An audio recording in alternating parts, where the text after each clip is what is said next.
Rackspace Technology, ticker RXT, beat Q2 2026 consensus. Revenue came in at $670.1 million, topping estimates of $646 million, and adjusted EPS printed a loss of 8 cents, beating the expected 9-cent loss. Right, but then, well, management lowered full year 2026 revenue guidance to a range of 2.45 to 2.55 billion. Wow. Yeah, and they slashed EPS guidance to a 30 to 25-cent loss.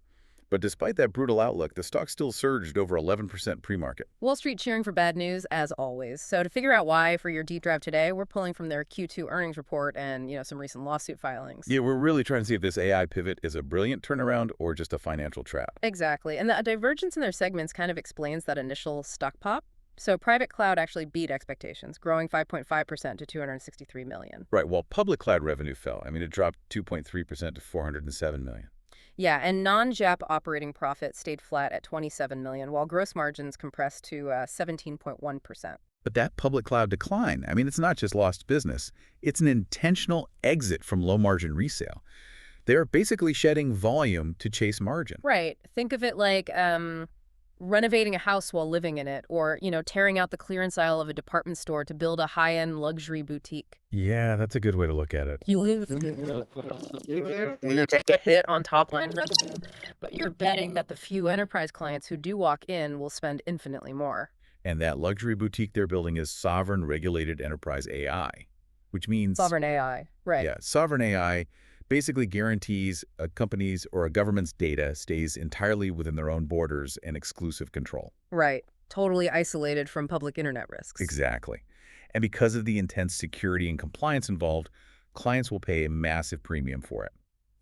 So Rackspace partnered with AMD to build 30 megawatts of this specific AI compute capacity by 2028.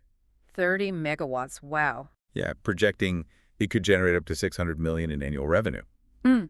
They also brought in Palantir, and they hired Chief AI Officer Chetan Gupta and Senior VP Pranav Nambiar. Basically just to prove they have the engineering talent to actually run this mission-critical infrastructure, right? Yep, exactly. But look, I see the $600 million revenue target by 2028, but have you looked at the balance sheet? I mean, Rackspace has $2.79 billion in debt, Yeah, that's heavy. negative free cash flow, and a market cap of just $1.2 billion. They are effectively trying to buy a fleet of Ferraris on a maxed-out credit card. Right. How does the math on funding a highly capital-intensive AI build-out actually work here? Well, management's answer to that liquidity crunch is hardware-backed financing. Okay, meaning what? Instead of tapping cash reserves they don't have, they're using the actual AMD chips and servers they're buying as collateral for the loans used to purchase them. Oh, interesting. Right. If Rackspace defaults, the lenders repossess the GPUs. It preserves their cash runway, but, it is high wire. Really high wire. And you have to factor in the legal risk we found in the filings. Oh, right. The lawsuits. Yeah. There are currently pending securities fraud class action lawsuits against the company.